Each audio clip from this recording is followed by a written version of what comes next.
ሰላም ሰላም የባይራ ሚዲያ ኔትወርክ እንደምንከረማችሁ እግዚአብሔር የተመሰገነ ይሁን። እኔ በጣም ደህና ነኝ። ዛሬ በባይራ ሚዲያ ኔትወርክ የጋሞ ጨንቻ እግር ኳስ ክለብ ወደ ኢትዮጵያ ፕሪሚየር ሊግ በማደጉ ደስታዬን ለመግለጽ እወዳለሁ። እጅግ በጣም ነው ደስ ያለኝ። እንግዲህ ዛሬ በቀን 29 ወደ ኢትዮጵያ ፕሪሚየር ሊግ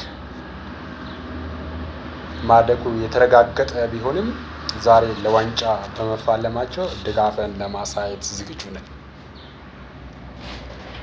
እና ጋሞ ጨንቻ የ42 ድሎች ምንጭ በርቱ፣